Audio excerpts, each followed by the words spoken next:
e Deu Débil, cara. Que legal estar aqui com vocês, porque, pô, quando veio o Deu Débil, eu pensei, pô, veio o Astral, acho que seria legal juntar Maneiro. os dois e tal. E a gente tava conversando aqui antes de começar de entrar, a gente tem um monte de coisa em comum Então, na vida. tem uma história que é meio une de vocês que você estava contando da seita, né? Que é Então, acho que dá pra falar. A gente descobriu o nome dele, é Marcelo também. Sim. E antes dele, teve um outro Marcelo, que era o Marcelo Mota, que foi procurado também. Ele era telemita. Então existe que é um Marcelos telemita? e Marcelas que são buscados aí por essas seitas. Mas você acha que tem a ver o nome, o Marcelo? A gente chegou nessa conclusão. É que a minha história, você sabe que era doida, né? Eu não cheguei tipo- a contar É tipo Batman e Superman, da Marta? Era uma coisa, Marta, Marcelo Marta, olha só. do mal. É. Que a ideia é que o mesmo grupo que atazanou a vida dele e tal, encheu também o meu saco da minha esposa. Eles perseguiram a gente. Vamos colocar o por muito contexto, né? tempo, O Marcelo o Marcelo contou aqui e você? A minha foi 2010, quando eu tava com a minha esposa lá, dando curso de cabala, tudo. E a galera chamou a gente pra, pô, vocês querem conhecer o templo e tal? Eu vou dar uns spoilers aqui, porque é o seguinte, a gente não conhece, na época a gente não sabia todos os meandros da história. A gente foi descobrir depois, com um cara que foi jurado de morte, fugiu pra São Paulo, e aí o cara contou todo o background, né? Então eu já vou dar com spoiler a história. Né? Tá. Ele falou, não, você pega lá e vai de táxi e tal, que tem lá na Barra, tem um templo enorme e tal, não sei o quê. Eu falei, beleza. Aí eu tava com a Priscila, e a gente foi lá no endereço que chegou e tal. Quando a gente foi abrir a porta do que era lá, tipo, atende uma mulher de baby doll, assim, toda produzida, já sensualizada e tal. Só que minha esposa abriu a porta, ela já tava levando cookie, umas coisas assim, ela olhou, a mulher olhou pra ele, saiu, putaraça, fechou a porta, entrou. Ele tá acompanhado, não sei o que tá Era pra acontecendo? vocês sozinho? Elas não sabiam que eu tava com a minha esposa. Ah, tá. Daí depois a gente descobriu qual é a loucura dos caras. Eles têm uns certos demônios lá dentro, eles só podiam encarnar se eles fossem concebidos no ritual, não sei o que lá, e queriam que eu engravidasse essa sacerdotisa pra nascer esse demônio, esse mago que ia ser cuidado pela seita. Caramba. Tá o nível das mortes. E aí que a gente tem as coincidências. Então, tipo, a gente treinou Kung Fu desde criança, a gente chama Marcelo, a gente teve um treinamento em magia e tal, a gente tem um background muito parecido. Né? E depois a gente foi procurar outros caras, também eram Marcelos ou Marcelas, que também tem o mesmo protótipo. Depois eu descobri que esse núcleo específico do Filhos do Fogo, eles estão ligados ali à célula de Marte, né, de guerra. E tem outras células ligadas a Júpiter, cada uma cuida de uma parte. Então tem nego na política, como era, né? Isso faz muito tempo, eles apanharam muito desde então. E aí o processo foi esse, depois ela troca de roupa, vem, e eu vou com eles pro templo. E o templo era um negócio cinematográfico, assim. Então era um lugar, parecia uma quadra pequena, fechada, toda preta, com espelhos em volta. E aí incorporava um cara que incorporava os Cerberus, que era um negão gigante, assim, ficava na porta rosnando, assim. E aí você entrava, tipo, cabeça de bode. Por que você não saiu correndo nessa hora pra sua casa? Cara, você tá de carona, não sei o que, e tá fechado. E eram os alunos, eles são super simpáticos. Ah, tá. No negócio. E aí, na hora que você entra, já é tarde demais, né? Você não olha um cara pro cara e querendo fala morder assim, seu agora pescoço. é a parada, né? E um monte de cabeça de coisa, e teco e resto, e fedendo mosca. E a galera incorporada em volta. E minha esposa, ela é médium, né? Então ela enxergava assim, nos espelhos os demônios passando e tudo. Então, parada, né? Nossa. Só que eles não tem como encostar na gente. Essa é pela pegada. Como a gente tem essa questão de ensinar e estar protegido pela luz, eles não tem como fazer nenhum mal. Então a ideia deles era o que a gente vai fazer? Chutar esses caras, trataram ela mal a noite inteira. E aí depois começaram a, tipo, mandar mensagem no Facebook. Era primórdios do Facebook. Facebook além ainda naquela época. Daí a mulher ficava mandando mensagenzinhas, tipo, eu faço o que eu quero. Tarará. Só que a Priscila, a minha esposa, ela cresceu. O avô dela, ela é Martinelli, tem uma fazenda no Espírito Santo. O avô dela, ele é diácono lá. Então eles têm cemitério lá, igreja dentro da fazenda. Então ela cresceu com a avó dela, que era bruxa, estrega italiana, e o avô que era diácono, pastor e todas as rezas dessa parada. Então ela era uma bruxona.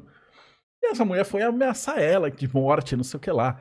E eles matavam cabrito com o nome dela. Então o que eles faziam era assim, pegavam o novilho, batizavam, punham o nome dela, aí alimentavam com erva, e depois sacrificavam no ritual, enterravam ele vivo, pra ele ficar morrendo, pra alimentar um demônio territorial, pro demônio vir na minha casa pra Então teve coisas que, tipo, ela tava lá passando roupa e ia descer uma escada, ela sentia alguém empurrando ela. E ela caía da escada e tal. Então, sofreu um acidente de carro. Tava vindo levar esse livro do Cabala pra gráfica. Tipo, eu passei no negócio, um ônibus saiu e pegou o carro. Só que ele pegou o carro que passou junto do meu e bateu em todo mundo, a gente virou. Eu não morri por isso aqui. O carro deu um PT geral. Ou seja, a gente já tava protegido, né? A sorte é que nessa época eu contei a história aqui, eu já tava na maçonaria, então tava com o Wagner Veneziani, com o pessoal Rubens Saraceni. E o colégio de magia do Rubens, da Umbanda Sagrada, ele tem uma egrégora de 7.777 magos. Então, os caras são treinados em magia ainda. E aí esses caras estavam dando sustentação dentro da loja Madras. E aí, tipo, voltou. Quando voltou, aquilo que a gente discutiu no comecinho da live. Se os caras não acham brecha, a maldição bate e volta. Volta pra eles. Volta pra eles. A mina sofreu um puta acidente de carro, se estrupicou toda, tal da sacerdotisa lá. E aí os caras além de morte, foi uma guerra espiritual fodida. Eles jogando demônios, e o pessoal do lado de cá, a gente trabalhava com anjos ou com entidades da Umbanda, né?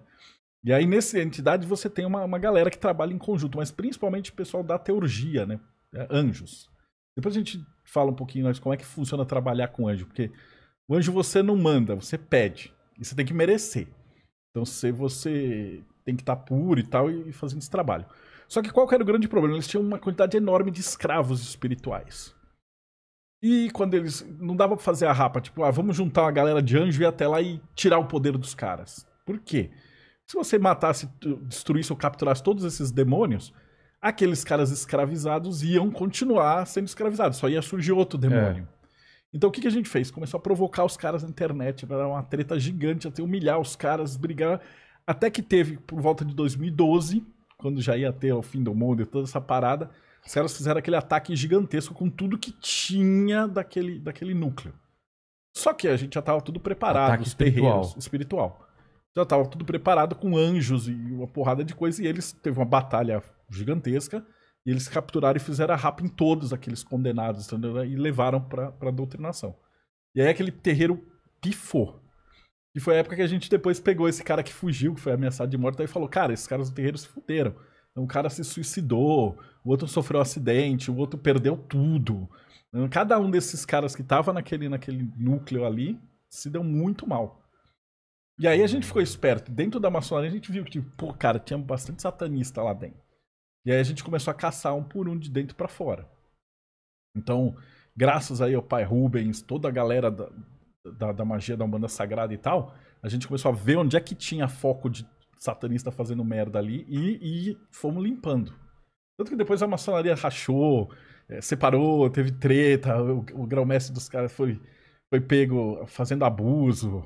Aí você tem, se você digitar Castelinho de Curitiba, os caras dando golpe. Então hoje esses caras fugiram e eles estão, tipo, na internet dando golpe. Então se você tiver aí, você que está escutando o podcast, você recebe uma chamada da maçonaria, tipo, junte-se a nós, preencha aqui, né, pague isso aqui. É golpe. E você vai ser enganado, vai ser roubado. Isso não é mais maçonaria. Então a maçonaria, pelo que a gente tem tentado fazer, tá limpa. Né? E um outro infiltrado palhaço que aparece lá, mas a maioria dos caras que estavam lá do mal mesmo já tá dentro dessas picaretagens. E aí essa foi a treta. E aí mas foram 2 anos ruins, assim, de tipo, tá acontecendo coisas, acontece acidente com o pai, com a mãe do nada, até que estoura dentro de casa. Então a gente tava lá reforçando proteção direto e tal. E aí você tem que estar dentro do bem, porque senão você deixa a brecha. Mas, então, tipo, bateram em você, não conseguiram, na sua mulher, não conseguiram. Aí eles tentam ir pra parente? Tem esse poder? Vai indo onde pegar. Vamos supor, ele é meu parente, tipo, ele bebe. Então eu não consigo, eles não conseguem me afetar, mas aí ele dá uma margem. Aí o que eles fazem? Tipo, rebentam com ele, deixam ele no hospital. Aí, tipo, eu vou ter gasto, conta. O objetivo é enfraquecer o alvo. Entendi. Então, por exemplo, no caso dele, pegaram animal de estimação. Imagina, né? A dor que não dá assim, pra matar um bichinho, cara. Ele foi muito resistente. Porque é o quê? É pra te quebrar, cara. Aí você fica mal, você fica deprimido. Então, Mas você tinha essa consciência? Você também, Mastral? Vocês tinham com essa consciência? Falou, putz, eu não posso eu enfraquecer? tive a sorte... Ou é humano, não tem na- como? Você acaba também ficando... É abrindo humano, brecha. a gente Humano. tem Então. altos e baixos. Paulo chegou a dizer, abatido sim, derrotado não, né?